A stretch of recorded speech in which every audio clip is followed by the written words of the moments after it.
concerns when you're waiting for the judge's decision. Tom, I got here late. Overall, what's your thoughts on the decision? Better late than never. I know, right? Yeah, I thought it was a fair decision.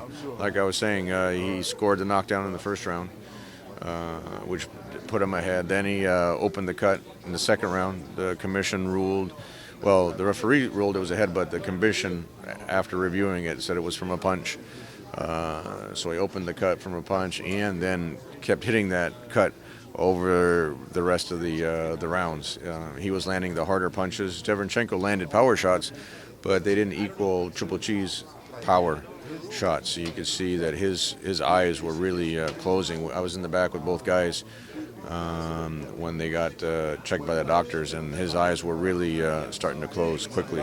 Derevyanchenko's eyes, because look, every 3 minutes Mike Basil got a chance to work on those eyes and keep him in the fight. But as soon as it was maybe 15-20 minutes of no work on him, they were closing fast. They were swelling fast.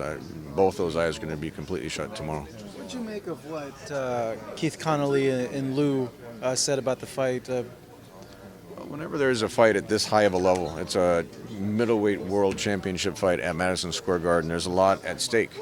So the people that don't get the decision are naturally going to be emotional. We were very emotional with the Canelo decisions, and people kept saying we were dwelling on it, but we truly believe that Triple G won the fight, in addition to the majority of the ringside media, the vast majority of the ringside media, with the Canelo fights. With this fight here, it was a close fight.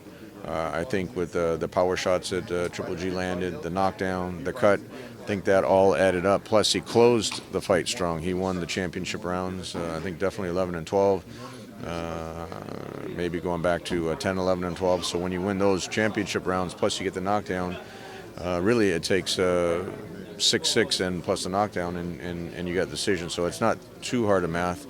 The first fight with Canelo, that math was hard for me to figure out how the judges figured out to give a 10-2 round and a draw for that first round. But this one here wasn't too hard for me to figure out. I figured in my scoring that Triple G had won the fight, but you never know. It was a close fight. You never know until the judges actually read the scorecards. A lot of people.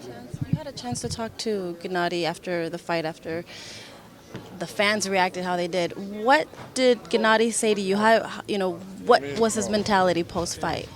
Oh, he was happy. He's a two-time middleweight champion now. He's going to try to extend that championship run that he had with 20 title defenses in the first run. So now we'll see how far the second run is going to go for him.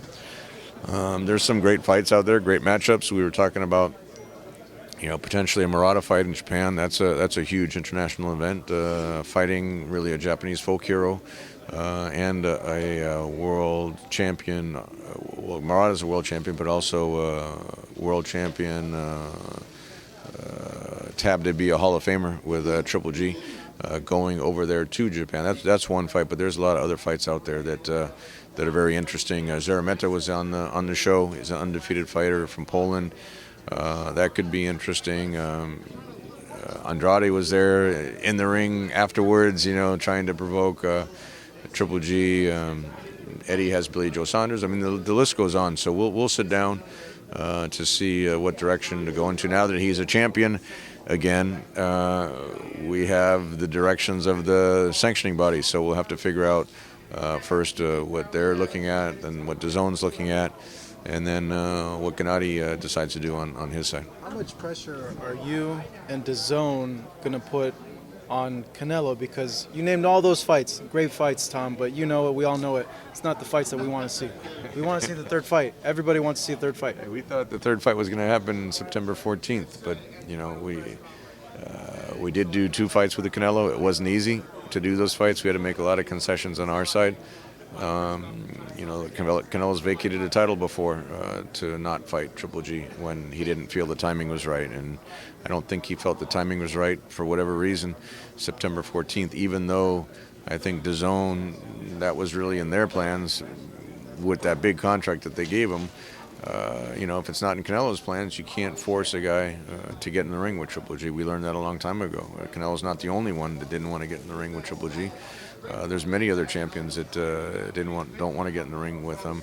Now, we thought it'd be easier to make the Canelo fight, but it sounds like he's got other plans, at least for this fight, and then we'll see what DAZN, they have to sit down with Canelo and Golden Boy, and if Canelo is successful, or regardless what happens with the Kovalev fight, I have to see what they can work out with Canelo to try to put, because really it's the fight that the fans want to see. Gennady had a huge crowd tonight, put on a tremendous performance here at the Garden. It's a second home, fought here 7 times, but it's the fans that are going to demand that third Canelo fight, and I think it's going to show on the pressure, whatever DAZN puts on Canelo. But look, if Canelo comes out and is an exciting fight with Kovalev, Triple G just had an exciting fight. Triple G's never in a boring fight. He might fight some guys, even guys that move around a lot. He makes exciting fights, and that's what we saw tonight with DEREVYANCHENKO. A lot of people are going to say that. All right, guys, those are the words of Tom Loeffler with Triple G Promotions. Make sure you like our video and subscribe here at Fino Boxing. The fight even more because